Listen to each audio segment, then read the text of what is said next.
O louvor, eu estava observando uma coisa, e a pastora Meire falou, sobre como o Senhor é Deus e nós não podemos colocar Ele sobre caixas. Nós não podemos colocar o Senhor sobre o nosso próprio padrão, a nossa própria etiqueta. E me veio ao meu coração algo que Felipe falou há um tempo atrás. E, assim, o povo de Israel, às vezes alguém que visite aqui pode achar estranho, porque nós adoramos dessa forma, porque nós nos portamos dessa forma, porque nós falamos desse jeito, e às vezes não se assemelham a, por exemplo, uma pessoa de outra denominação, sabe, uma pessoa tipo da Assembleia, Maranata, e como isso, às vezes fica tipo confuso, poxa, não deveria ser igual de alguma forma? Mas só que uma vez, algo que Felipe falou no coração foi libertador. Ele falou assim, que no tempo do Antigo Testamento, a tribo de Israel era dividida em 12 tribos. E essas 12 tribos, cada uma delas tinha um talento específico. A tribo de Gad estava relacionada à guerra, alguns relacionados à agricultura, outros a outra manufatura de alguma forma. E todos eles tinham a sua cultura segundo as suas famílias, mas todos eram chamados segundo um nome, no caso, que era o povo, a tribo de Israel. E a Bíblia fala que o Antigo Testamento é a sombra do que viria, no caso. As pessoas viviam sobre a lei anterior, que era a lei dos mandamentos que Deus trouxe através de Moisés, mas só que agora nós vivemos na lei do amor. Essa lei do amor é trazida através de Jesus Cristo. Então, quando a Bíblia fala que o Velho Testamento era a sombra daquilo que viria, nós podemos interpretar que, mesmo que nós sejamos chamados como igreja, como corpo do Senhor, cada um de nós tem uma forma de adorar o Senhor, cada um de nós temos uma forma de prestar culto a Ele. Nós devemos respeitar e saber que o Senhor se manifesta nessas determinadas áreas, em vários corações. Todos nós somos chamados corpo de Deus, igreja de Deus. Não devemos desprezar uma pessoa pela forma que ela possa apresentar o culto dela perante o Senhor, segundo os parâmetros bíblicos.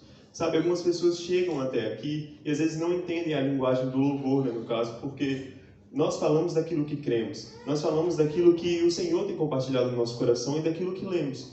A linguagem do povo de Deus é aquilo que está escrito na palavra dele, entende? Então, se você vai até uma cultura, a Espanha, por exemplo, lá fala espanhol, e você começa a compreender o jeito que eles se portam, a forma que eles se manifestam, mas só que você fica tentando entender de alguma forma. Às vezes uma pessoa chega até aqui, até o culto, e às vezes não entende todas as palavras que são faladas aqui. E eu quero dizer para essa pessoa, no caso, que tenha vindo, visitou aqui, ou que não entenda, de certa forma, talvez as referências daquilo que a gente tem falado, daquilo que a gente tem pregado, daquilo que a gente tem cantado, que essa é a nossa linguagem. A nossa linguagem é a palavra de Deus. A nossa linguagem é aquilo que o Senhor escreveu, aquilo que o Senhor trouxe como inspiração para que irmãos pudessem escrever e a gente ter como novidade de vida sobre nós.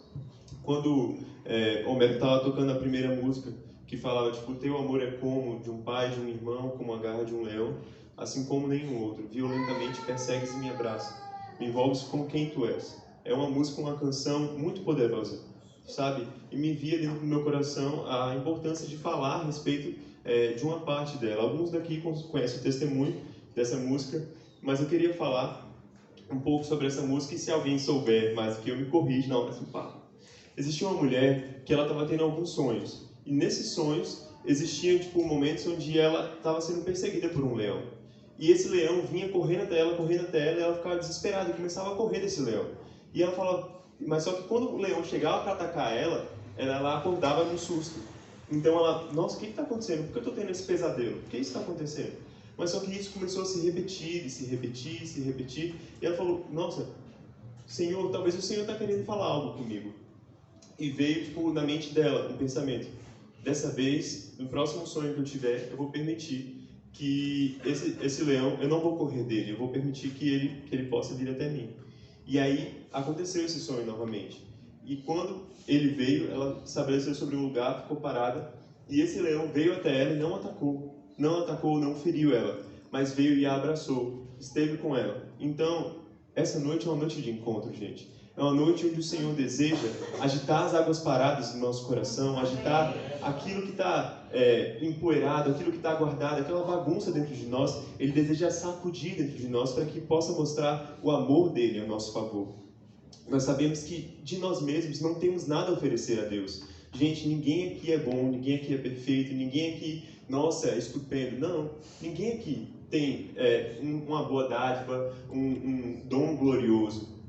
Todos nós somos dependentes de Deus. Todos nós somos pessoas que carecem da graça de Deus em nosso favor. Então, sim, nós nos assemelhamos, nós nos chegamos até o Senhor para que Ele possa derramar da bênção dEle, para que Ele possa operar a vontade dEle sobre o nosso coração. Então, tenham isso dentro de nós. Tenha isso dentro do seu coração. Que o Senhor deseja ter um encontro contigo e deseja te amar. Antes de querer te mudar, o Senhor quer que você conheça o amor dEle. Porque quando a pessoa ela caminha pelo amor de Deus, ela é transformada segundo isso. Mas quando a pessoa caminha segundo o parâmetro de homem sobre ela, então aquela mudança não é genuína interna. É uma mudança que é aparente externa, mas só que no coração ainda não mudou. Isso pode trazer futuramente revolta ao coração. Então, às vezes, nós malhamos uma pessoa, ou pais corrigem os seus filhos de uma forma que eles se comportem da forma que você deseja que ele se comporte, mas às vezes a gente não presta atenção no coração da criança.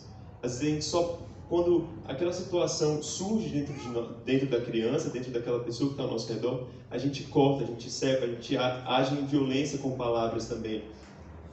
Mas só que o Senhor quer que a gente faça uma análise, sabe, dentro do nosso coração, para permitir que essas pessoas que venham até nós, elas possam ter liberdade de ser quem são. E a gente, através do testemunho de Cristo no nosso coração, abraçar ela em amor e orientar ao caminho que o Senhor deseja para a vida dela. Ninguém aqui tem poder de transformar ninguém. Só o Espírito Santo que convence cada coração. E não é pelo muito falar que as pessoas atenderão ao nosso clamor. Então me veio isso. Na quinta-feira, não sei se foi na quinta-feira passada, a gente começou a compartilhar sobre amor. A pastora Meire, ela trouxe um versículo, na verdade, um capítulo de 1 Coríntios 13, e nisso trazia um ensinamento a respeito do amor. Ela falou assim, gente, pega, cada um de vocês vai começar a falar sobre o que vocês entendem sobre o amor. E cada um começou a compartilhar. E veio algo dentro do meu coração naquele momento, e eu queria trazer para vocês também. Existia uma árvore no meu bairro, e essa árvore, ela estava num ponto de ônibus. Tinha várias outras árvores do lado dela, e ela era uma das mais viçosas, grandes. Ela era a árvore mais bonita porque ela florescia, uma flor rosa, muito bonita. Mas acontece que num dia de tempestade, essa árvore, quando foi empurrada pelo vento, ela caiu. E eu fiquei assim, poxa, como que as outras árvores não caíram, ela também tão alta? Porque a raiz dela estava tão rasa? Então, algo veio no meu coração, sabe? Às vezes a gente tenta caminhar em Deus e tenta mostrar frutos, mostrar crescimento para outras pessoas, mas às vezes a gente não se importa com as raízes, sabe? Com os fundamentos do nosso coração. A gente não tem que desejar crescer antes que a gente tenha estrutura para conseguir suportar aquilo que o Senhor deseja fazer sobre a nossa vida. Uma semente, quando ela está sobre a terra e quando ela decide morrer, ela passa por um processo onde ela apodrece de certa forma assim, começa a criar raízes, depois brota. Nós devemos ser submetidos a isso, entendeu? Então, assim, tudo que é aparente, tudo que aparece, nós devemos sondar no nosso coração se realmente é esse lugar que o Senhor deseja levar nesse momento. O Senhor deseja tratar o nosso coração, situações e circunstâncias. Nós precisamos estar aliançados com Deus para que Ele possa operar nisso. Sabe, gente, tem um salmo que fala uma coisa assim. Deixa eu ver. Eu ainda não li o versículo, mas existe um salmo que fala assim: Senhor, contarei ao povo das benevolências daquilo que o Senhor tem feito sobre a minha vida. E essa é a importância de nós estarmos em comunidade. Se nós precisássemos ouvir a palavra do Senhor, a gente pegaria a Bíblia e leria a Bíblia e estaria todo mundo satisfeito. Mas só que o Senhor, Ele deu um comando aos corações, para que a gente pudesse andar em bando, para que a gente pudesse andar em comunidade, para que ferro pudesse afiar ferro e a gente tivesse o nosso coração aliançado um ao outro. Então, o que acontece? Dentro dessa questão de compartilhar sobre a vida, porque a igreja é formada de famílias, eu vim trazer a vocês aquilo que eu tenho vivido no momento. E como o Senhor tem me mostrado a importância de você agir de forma sincera, de você não negociar a verdade. Sabe, gente? Nas relações que a gente tem no nosso mundo político, de certa forma, as pessoas, elas tratam umas outras não segundo aquilo que está passando diretamente no coração, mas elas tratam de uma forma onde as pessoas possam ter uma visão boa a respeito dela. Ela manipula, de certa forma, a visão que a pessoa pode ter. E isso é algo que, às vezes, pode tirar a genuinidade dos relacionamentos da gente dentro do corpo. Então, pode ser que você tenha ferido fulano. E esse fulano, às vezes ele fala assim, eu não vou tratar essa questão com essa pessoa. Por quê? Porque eu vou deixar, essa pessoa vai crescer, vai amadurecer. Mas só que é importante dentro do corpo de Cristo que a gente possa estar em união, que a gente possa estar criando um ambiente de unidade, de família, onde a graça de Deus possa ser compartilhada dentro de nós e a gente ser transformado pelo Senhor. Sabe, gente, eu não tenho tantas palavras para vir falar para vocês, mas só que uma coisa que vem ao meu coração é a importância de nós termos uma visão celestial a respeito do propósito do Senhor para esse corpo, para o corpo de Cristo, manifesto nesse lugar. Nós, muitas vezes, devido aos nossos próprios dilemas, nos distanciamos um do outro. E por causa da pandemia, isso tem acontecido que cada um ficou na sua casa, cada um não esteve mais próximo do outro, e isso afetou, de certa forma, os relacionamentos. Mas só que aquilo que vem ao meu coração é que é importante que você possa se relacionar comigo e que eu possa adentrar a sua vida dentro de diversos aspectos, para que o Senhor possa começar a aliançar, possa começar a amarrar cada um de nós um ao outro e formar realmente o corpo que Ele tanto deseja operante sobre a terra. Então, sim, é nesse mover, é nesse caminhar que o Senhor começa a mostrar princípios, o Senhor começa a mostrar zonas dentro do coração da pessoa, onde ela precisa ser transformada. E nós precisamos nos submeter à comunhão dos santos, de estar junto, porque o Senhor, Ele se agrada disso. Bem, o único versículo que eu trago para vocês hoje, e glória a Deus, que o Senhor falou pela boca da pastora Meire também, é um versículo lá em Timóteo. Se vocês quiserem abrir, por favor.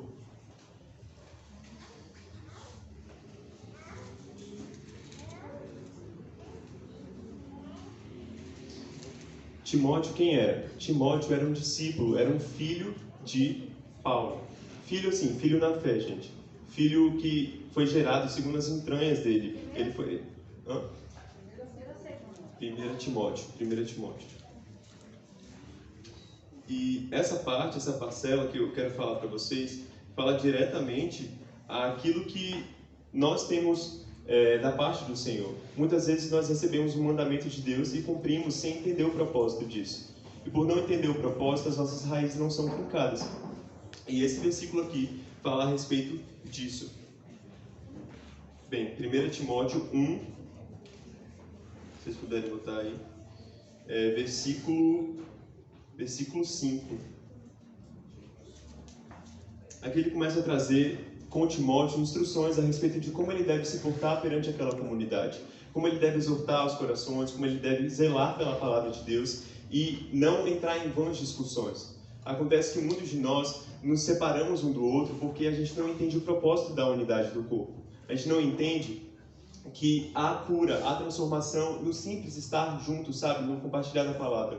Porque isso faz com que nosso egoísmo, faz com que a nossa altivez possa ser provada. E é necessário que a gente possa viver em uma comunidade onde a gente seja livre para viver Jesus da plena forma que Ele tenha se apresentado a gente. Então, 5. Ok, na verdade, vamos começar no 4. Não, na verdade no 3. Tá? Como te roguei, quando parti para a Macedônia, que ficasses em Éfeso, para advertires a alguns, que não ensinem outra doutrina, nem se deem a fábulas ou a genealogias intermináveis, que mais produzem questões do que edificação de Deus, que consiste na fé. Assim o faço agora. O 5. Ora, o fim do mandamento é o amor, de um coração puro, e de uma boa consciência e de uma fé não fingida. É até esse 5 mesmo. Então ele começa a instruir, falando com Timóteo, sobre como dentro daquela comunidade ele deve zelar para que as pessoas não tenham discussões vãs, cara. Sabe, existem situações que não vale a pena a gente discutir, sabe? A gente tem que entender o propósito da gente estar aqui. É um propósito superior às nossas próprias mazelas, às nossas próprias questões. Então quando chega uma pessoa aqui, e essa pessoa às vezes não é recebida por pastora Vanessa, sabe? A pastora Vanessa não recebe ela com um sorriso, como de costume, ou com um abraço, porque talvez a pastora Vanessa está prestando atenção em outra coisa, outras circunstâncias. Aquela pessoa ali, ela entra numa questão, numa demanda, onde ela esquece do propósito de estar em corpo, sabe? De estar em união, porque aquela questão individual dela pode fazer com que ela possa divergir e seguir outro rumo na obra que Deus tem para a vida dela. Então, gente, a gente precisa colocar isso sobre o nosso coração, de que existe um mandamento, e esse mandamento, ele é um mandamento de um amor com o coração puro. Nós devemos nos relacionar uns com os outros com o coração puro, sabe? Com o coração disposto a aprender. Nenhum de nós estamos prontos. Muitas vezes batemos no peito e falamos assim: nossa, eu tenho tantos anos de evangelho, eu tenho tantos anos que oro em línguas, eu tenho tantos anos que faço várias coisas. Mas, gente, isso não diz nada sobre você. Tempo de crente não diz nada sobre maturidade em Deus. A pessoa tem que crescer em obediência para que ela possa alcançar aquilo que Deus tem para a vida dela. Gálatas fala sobre isso. Gálatas diz assim, que o herdeiro, enquanto ele é menino, enquanto ele é moço, ele nada se difere de um escravo. Por quê? Porque existem tutores e curadores que cuidam daquilo que é a herança. Então imagina, por exemplo, que um pai morre e deixa uma herança para o filho. Mas só que o filho, por ser novo, ele não tem a capacidade de gerir aquele recurso. Então o que acontece? Ele pega uma pessoa e fala assim: você vai cuidar disso aqui para que essa pessoa, quando crescer, ela possa ter acesso. Então muitos de nós, embora velhos de igreja, às vezes não acessamos as dispensas de Deus, o armazém celestial que Ele tem para a gente, porque não decidimos crescer, não decidimos avançar, saindo dessa zona, sabe, onde a gente é melindroso, onde qualquer coisa que uma pessoa faz com a gente chega a um lugar de contenda, de divisão, de certa forma. Então é necessário, gente, que haja cura entre o corpo. E para haver cura entre o corpo, precisa de haver relacionamento. Não tem como haver cura no corpo de Cristo se não houver relacionamento. Porque um pedaço do corpo está ligado ao outro. A gente precisa disso, gente. A gente precisa estar junto, sabe? É porque a gente às vezes pega e trata o junto como só está no ambiente de culto. Mas só que a Bíblia fala que aqueles que nasceram de novo em Deus receberam uma nova família. Essa família são daqueles que são chamados filhos de Deus. E essa família é importante porque a Bíblia fala assim, que nós entendemos que a nossa família, no caso física, é nosso primeiro ministério, que é o nosso primeiro campo missionário, que a gente revela as verdades de Cristo para ela. Mas nós devemos entender que muito superior é a família do Senhor, sabe? Porque a família do Senhor é realmente a nossa pátria. É onde o Senhor criou a gente, fez a gente nascer de novo para que a gente possa reinar em vida juntamente com essas pessoas. Então é necessário que você possa estar com aquela menina ali, possa estar amando ela, sabe? Falando assim: eu notei que você estava triste hoje no culto, o que aconteceu contigo? Aí ela vai lá e abre o coração. Aí você começa a falar: poxa, mas o Senhor falou isso ao meu coração essa semana. E começa a haver unidade dentro do corpo. Mas quando uma pessoa ela se distancia do relacionamento de intimidade com o corpo, ela começa a esfriar e criar, falsas doutrinas. Ela começa a criar falsos ensinos no coração, porque não oxigena o cérebro, porque você não tem com quem compartilhar. Porque aquele maná que você recebeu da parte de Deus apodrece dentro de você porque você não compartilha, você não come, você não se desfruta disso. Então é necessário que sim, eu possa me prontificar, chegar e falar assim: Vitor, a gente precisa ter nosso tempo junto, né? A gente não precisa, sentar, cara, a gente precisa falar sobre a vida, aquilo que está acontecendo, para que eu possa animar você e você me animar também. A gente tem que reconhecer a necessidade que nós temos uns dos outros, sem orgulho nos nossos corações. Porque o orgulho, ele divide. E não tem como um reino dividido subsistir, gente. Não tem como um reino dividido prosperar. Nós precisamos, como o corpo de Cristo, viver em unidade. E essa unidade revela a glória de Deus sobre a terra. Porque muitas vezes, olha o que pode acontecer. Imagine que exista um exército dos filisteus, ou, por exemplo, do nosso inimigo, com 100 mil soldados. Esses 100 mil soldados, eles são opostos a nós. A gente fica assim: nossa, intimidade de certa forma, mas nós somos o povo de Deus, o Senhor vai batalhar conosco e a gente vai conseguir.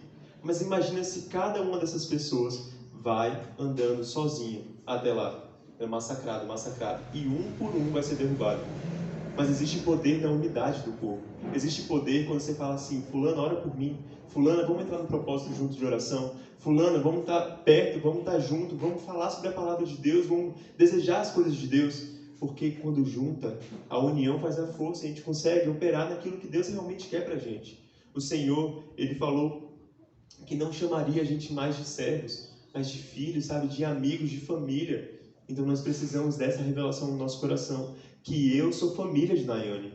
Eu sou família sua e eu preciso me importar contigo, com o que acontece, com o que está dentro do seu coração. Eu preciso zelar por isso, porque a família de Deus não é uma família fictícia. Não é uma família que você fala assim: é conveniente para mim vir até o culto, é conveniente para mim vir até aqui sentar, sorrir e ir embora. Não. Nós precisamos nos relacionar, entrar um no convívio do outro, entrar um, sabe, naquilo que está demandando no coração. Porque quando as coisas são mexidas, a verdadeira natureza vem. Porque sabe o que pode acontecer? Pode acontecer da gente, na soberba, todo mundo viver no seu canto, e quando chegar no dia do Senhor e o fogo vier sobre as obras, ser palha, feno, madeira, ser coisas tudo que não tem fundamento eterno. Porque nós precisamos de um do outro para que eu possa falar, cara, isso aqui não é do Senhor. Isso aqui não é do Senhor. E isso pode te constranger no momento, mas isso é vida. Porque toda admoestação no momento, né, toda repreensão no momento tem aparência de tristeza. Quando eu sou corrigido, eu fico triste. Às vezes, poxa, eu não queria ter errado nisso. Mas só que isso depois produz frutos gloriosos do Senhor. Essa é a verdade. Essa é a verdade que eu digo para vocês. Não tem como você viver o Evangelho de forma individual. Deus não te chamou para viver fora do corpo. Deus não te chamou para viver de uma forma isolada. Não existe vida fora do corpo. Nós precisamos do Senhor Jesus em nós e do Senhor Jesus operando nos nossos irmãos também. Então, quando aqui fala, gente, no 5, se vocês observarem. Ora, o fim do mandamento, o fim da ordenança de Deus é o quê? É o amor. O fim que o Senhor comanda a nossa vida, que o Senhor instrui. O Senhor é o nosso Salvador, mas nosso Senhor também. Jesus morreu numa cruz para que a gente pudesse ser salvo, mas para que a gente pudesse nascer na família de Deus e ser governado por Deus. Entendeu? Então, aqui está falando aqui que o fim do mandamento é justamente o amor de um coração puro, sabe? Um coração onde você não cria reserva, sabe? Perante um relacionamento com outra pessoa. Nós precisamos habitar nesse lugar. E a segunda parte fala assim, e de uma boa consciência. Isso aqui fala sobre o quê? Sobre você andar na luz, sabe? Perante os outros. Sobre você, por exemplo, Ludmila. Eu chegar aqui e você me tratar de alguma forma e falar, poxa, Lud, o que aconteceu? O que está acontecendo entre nós dois? Porque eu não estou sentindo que talvez nosso relacionamento não está da mesma forma. Aí você pega e apresenta o não, não é nada não, tal, e vai resolvendo as situações. Mas a gente precisa andar na luz. A gente precisa ter nossos pensamentos claros perante Deus. Porque quando a gente começa a entulhar um tanto de coisa, uma hora explode. E quando explode, gera destruição, gera morte nos corações. Então, me relacionei com a Alaine. E a Alaine falou uma coisa aqui que eu não entendi direito. Poxa, Alaine, pastora Alaine. Poxa, pastora Alaine, por que você falou isso dessa forma? Eu falei por isso, João. Poxa, eu estava pensando que era de outro jeito. E isso podia me levar a outro lugar, outro entendimento sobre isso. Então é necessário que haja conversa, que haja tratamento, gente. A gente não pode negligenciar aquilo que o Senhor diz em sua palavra. Não traga oferta se você tiver uma demanda com seu irmão. Então às vezes a gente traz aqui pensando que o Senhor está aceitando no nosso coração, mas a gente precisa resolver. A gente não pode pegar a palavra como uma coxa de retalhos. Pegar assim, ó, isso aqui me convence, aqui me convence, aqui me convence, aqui não me convém. Não vou usar. A gente precisa ter isso no nosso coração. E a última parte fala o quê? E de uma fé não fingida. Uma fé fingida é aquela fé que fala, mas não vive. É uma fé hipócrita e soberba, de certa forma. A Bíblia fala que os fariseus, que eram homens que eles zelavam pela lei de Deus, que eles eram aqueles que ficavam na porta do céu, não entravam e não permitiam que ninguém entrasse. Então, aquela pessoa que fica medindo a outra pessoa, que fica ferindo ela de uma certa forma, mas não ferindo em amor. Porque o Senhor fala assim, que a mesma ferida que Ele fez, Ele mesmo restaurará, curará. A pessoa não exorta em amor, a pessoa exorta para destruir. Essa pessoa é uma pessoa que tem uma fé, que o Senhor está falando uma coisa, mas é uma fé fingida, ela só fala de boca. Porque o coração dela está cheio de mazelas, está cheio de coisas obscuras dentro do coração. Porque o homem bom tira do bom tesouro do seu coração coisas boas. Então, se uma pessoa vier até ti, que ela possa sair transformada, que ela possa sair uma nova pessoa, gente. Porque a gente vive em um ambiente onde diversas pessoas podem fazer mal para a gente. Mas isso não pode determinar a nossa postura. Porque nós nos alimentamos do cabeça que é Cristo, nós da videira verdadeira. No caso, que com sua seiva vem. Então, essa fé da gente não pode ser fingida. Uma fé que se restringe a palavras. Então, eu falo para você, cara, eu sou crente. E por ser crente, eu ando em amor e a gente tem que amar as pessoas mesmo e a gente tem que fazer tal coisa. Mas só que quando a pessoa observa a nossa conduta, ela vê assim, cara, não tem nada de amor nisso. Tem nada de amor, sabe, na sua conduta de desprezar o seu irmão porque ele não fez aquilo que você queria. Entendeu? Então a nossa fé precisa ser zelosa de boas obras, porque a nossa fé opera pelo amor. E a palavra de Deus nos instrui isso. Então é isso que eu queria trazer ao coração de vocês. Glória a Deus por esse momento. E eu quero agradecer mesmo ao Senhor, porque Ele trouxe a irmã Ione, sabe? Porque meio em tantas adversidades, o Senhor tem se revelado forte, o Senhor tem cuidado de ti, o Senhor tem dado força para ti e para sua família.